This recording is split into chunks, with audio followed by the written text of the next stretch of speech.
Joining me now, New York Congresswoman and a member of the House Transportation and Infrastructure and Foreign Affairs Committees, Nicole Malliotakis. Congresswoman, so wonderful of you to be here always. But if you look at the list of crime statistics just here in New York City, it's not just shootings and murder that are up. It is of the crimes that are up, it is murder, rape, felony assault, grand larceny auto, hate crimes, shooting incidents, shooting victims, other sex crimes, other types of rape, housing crimes, and petty larceny.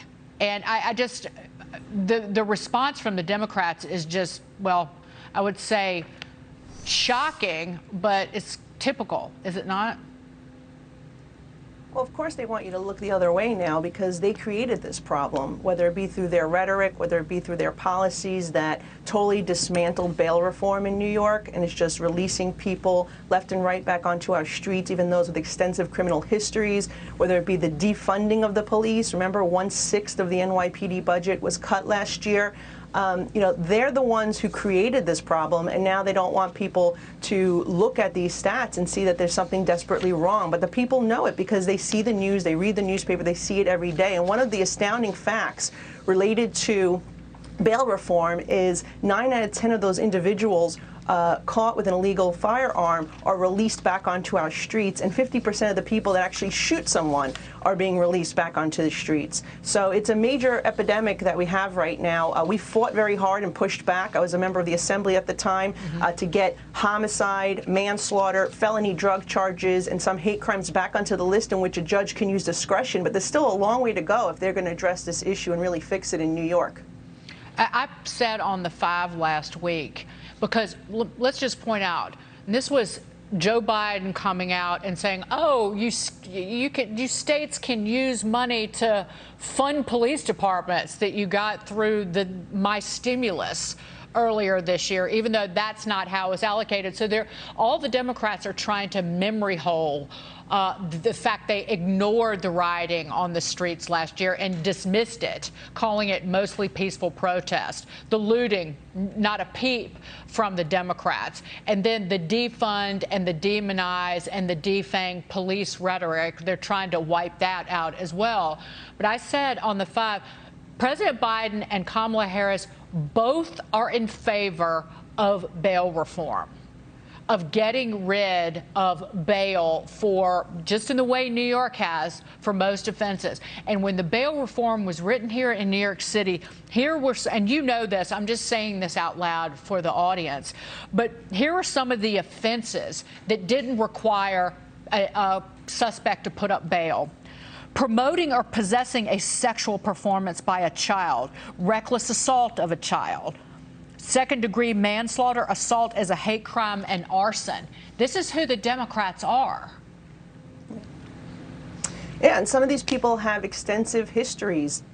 2 of the hate crimes that occurred in New York City recently, one individual had 40 prior arrests, the other had 77 prior arrests. So until the Democrats and Governor Cuomo decide that they're going to fix the bail reform, we're going to continue to have this problem. And Mayor de Blasio needs to restore the NYPD plainclothes unit that went after violent crime. But let's not forget that Nancy Pelosi tried to take the bail reform and put it in the COVID relief package. That's how out of touch these individuals in Washington are, and I feel like that's one of my primary responsibilities here is to try to stop what's happened in New York City from coming to Washington on the federal level.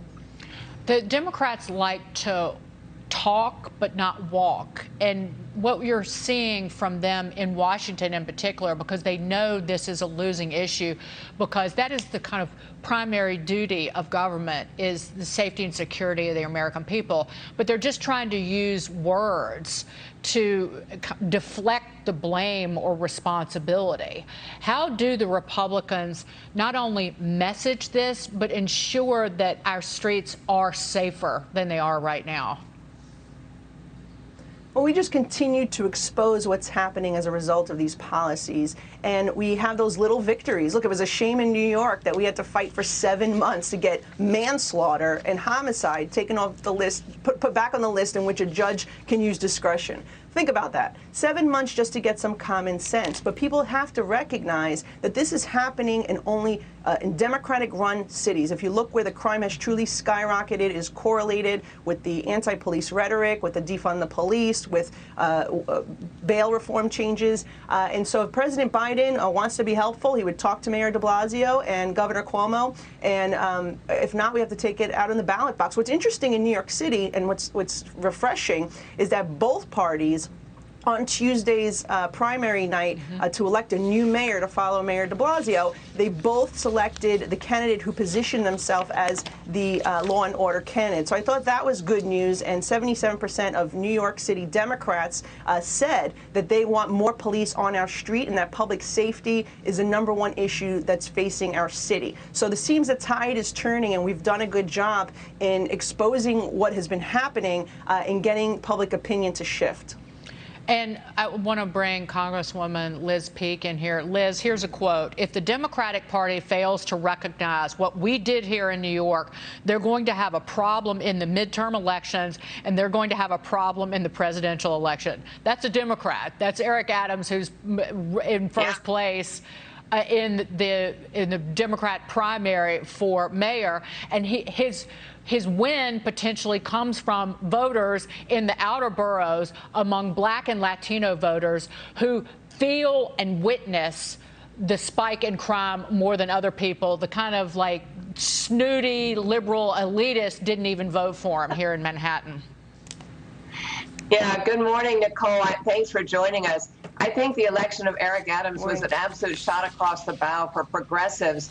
And it's going to be interesting, I think. I mean, I'm wondering what you're hearing about businesses and the fact that they are very reluctant to send people back to New York in some cases because of the violence. It is mostly in Black and brown neighborhoods, but it's not entirely there, as we saw with this shooting in Times Square. Eric Adams very forcefully argued the city's economy won't come back unless the streets are safe. What are you hearing from businesses and business owners on that topic? Look, the Partnership for New York City, which represents major corporations in New York, they came out with a study that showed that the majority of employees didn't want to go back to the city via subway because they were afraid of violence and they were afraid of crime. And so that is a major concern. If we want tourists to come back, if we want our employees to come back, if we want the businesses to actually come back and stay in New York, we need to provide public safety. That is government's paramount responsibility. And so I agree with the sentiment that in order for our economy to get back on track, we need to make everyone feel safe in our city. Congresswoman Nicole Malliotakis, thank you so much for being here. More topics next time. Thank you. But again, innocent people are being shot in Times Square in broad daylight.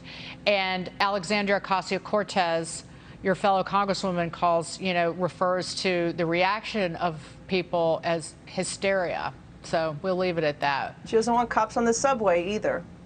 Which is, again, how are people expected to get to their jobs safely every day? The people who can't afford to drive and park, people who can't afford to take a cab or an Uber or a Lyft, they have to take the subway, and they're not safe. Or have a security detail like her. Right, exactly. That's the hypocrisy of it. She goes around with a security detail, doesn't want cops on the subway for everyone else.